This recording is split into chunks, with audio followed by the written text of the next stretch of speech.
আসসালামু আলাইকুম ভিউয়ার। আজ 14/5/2024 আর আপনারা দেখছেন আন্তর্জাতিক প্যাসেঞ্জার টার্মিনাল শার্শা যশোর। তো চলেন আজকের বেনাপোলের গরম গরম কিছু ছোট্ট নিউজ আপডেট আপনাদের শেয়ার করি, আশা করি অনেকটা হেল্পফুল হবে।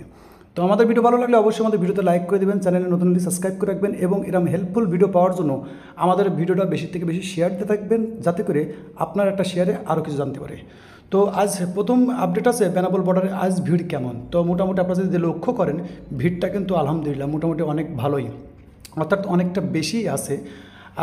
যেহেতু এখানে দেখতে পাচ্ছেন ঢাকা কলিকাতার বাস কিন্তু তিনটায় আছে, অর্থাৎ ঢাকা কলিকাতার বাস তিনটায় আছে।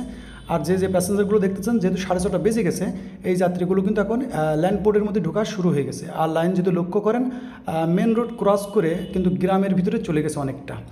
পাশাপাশি ছোটো কিছু আপডেট আপনাদের শেয়ার করবো যেটা আপনাদের অনেক হেল্পফুল হবে। পাশাপাশি বলে রাখি যে আজ কিন্তু তারিখ যেহেতু 14/5/2024, আজ বাংলা টাকা এক্সচেঞ্জ রেট আছে 73 টাকা প্লাস, অর্থাৎ বাংলা 100 দিলে ইন্ডিয়ান টাকা 73 টাকা প্লাস পাবেন। অনেকেই এখন রিসেন্টলি জানতে চাচ্ছে ভাইয়া আমি যদি ইন্ডিয়াতে ডলার নিয়ে ঢুকি সেক্ষেত্রে $100 কিংবা $1 আমরা ইন্ডিয়ান রুপি কত পাবো। তো আপনি $1 পরিমাণ ইন্ডিয়ান রুপি কিন্তু 83 টাকা প্লাস পাবেন। আপডাউন হতে পারে, বিভিন্ন জায়গায় বিভিন্ন রকম রেট থাকতে পারে, তো আপডাউন হতে পারে। এবং বলে রাখবো যে আমাদের প্রতিদিনের যে আপডেটগুলো আপনারা জানতে চান বেশি থেকে বেশি, ভিড় কেমন, টাকার রেট কেমন, তো এটা কিন্তু আমরা প্রতিদিন আমাদের ফেসবুক পেজের স্টোরিতে আপলোড করে রাখি এবং আমাদের ইউটিউবের কমিউনিটি ট্যাবে কিন্তু আপলোড দেওয়া থাকে এবং আমাদের হোয়াটসঅ্যাপের স্টোরিতেও আপলোড করা থাকে, যেখানে আপনারা প্রতিদিন কিন্তু টাকার রেটটা পেয়ে যাবেন। এই জন্য আমাদের ফেসবুক পেজের মধ্যে কিন্তু আমাদের হোয়াটসঅ্যাপ নাম্বার দেওয়া আছে, সেখানে আপনার স্টোরি চেক করলে কিন্তু প্রতিদিনই আপডেটটা পেয়ে যাবেন।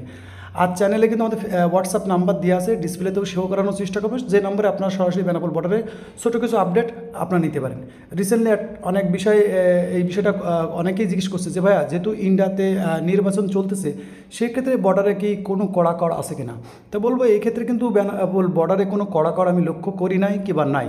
শুধু এতটুকুই যে অনেক সময় হয় কি যারা ঘন ঘন জার্নি করে, অর্থাৎ 6 মাস 3 মাসের যারা ভিসা পেয়েছে, যারা ঘন ঘন 7 দিন 10 দিন 15 দিন কিংবা 20 দিন পর পর ঘন ঘন আপডাউন করে, তাদের ক্ষেত্রে কিন্তু জিজ্ঞাসা করে যে আপনি এত ঘন কেন যান।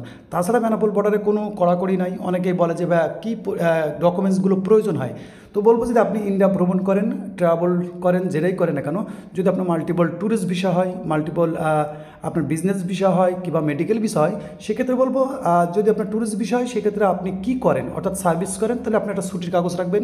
যদি আপনি গভর্নমেন্ট জব করেন তাহলে একটা জিওর কপি রাখবেন। যদি আপনি ব্যবসা করেন সেক্ষেত্রে কিন্তু ট্রেড লাইসেন্সটা রাখবেন। আর যদি বলেন আমি ট্রিটমেন্টে যাচ্ছি মেডিকেল ভিসা, সেক্ষেত্রে আপনার বাংলাদেশে বা ইন্ডিয়ার যে ডাক্তারি কাগজপত্র আছে এগুলো সাথে রাখবেন। এগুলো অনেক ক্ষেত্রে চাই, আবার অনেক ক্ষেত্রে চায় না, এটা ফিক্সেবল না। পাশাপাশি বলবো যে ভাই অনেকে জিজ্ঞেস করে ভাই ডলার নিলে কিংবা না নিলে পাসপোর্টে ইন্ডোজ করা লাগে কিনা। তো আমি বলবো আপনি ডলার বহন করেন আর না করেন, পাসপোর্টে ইন্ডোজ থাকা সব থেকে ভালো। অনেকে জিজ্ঞেস করে ভাই বাংলা টাকা কত নিয়ে যাওয়া যায়। তো বাংলা টাকার কিন্তু কত নিয়ে যাবেন এরকম কোনো লিমিটেশন নাই যে আপনি এত টাকা নিতে পারবেন এত টাকা নিতে পারবেন না। বাংলা টাকা এবং ডলার আপনি নিতে পারবেন। ডলার নিতে হলে আপনাকে ইন্ডোজ করে নিতে হবে, আর বাংলা টাকার ক্ষেত্রে কোনো প্রবলেম নেই, নিতে পারবেন।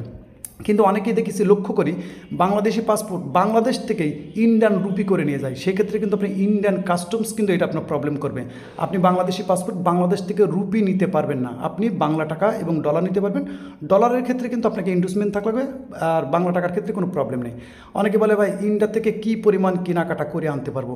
তো বলবো যদি আপনি ফার্স্ট টাইম যান, সেটা যে ভিসাই হোক না কেন, ফার্স্ট টাইম যান, আপনার ফ্যামিলির জন্য আপনি হিউজ পরিমাণ কেনাকাটা করতে পারেন। ফ্যামিলির জন্য 2-3টে করে অনেক আইটেম কেনা যায়, কিন্তু এই সেম জিনিসটা অনেকেই বিজনেস আইটেমের মধ্যে করে ফেলায়। যেমন আপনার ফ্যামিলির জন্য আপনি এক আইটেম 2টা 3টে 5টা নিতে পারেন, কিন্তু অনেকেই আছে একই আইটেম 15-20টে করে নেয়, 30 নেয়। তো সেক্ষেত্রে কিন্তু বিজনেস আইটেম হয়ে যায়, সেক্ষেত্রে কিন্তু অনেক সময় প্রবলেম করে।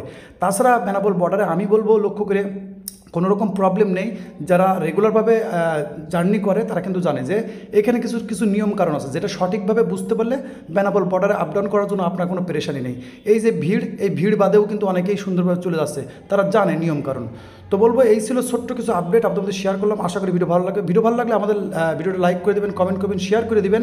আর সবসময় নিজের খেয়াল রাখবেন। সকলে ভালো থাকবেন। আল্লাহ হাফেজ।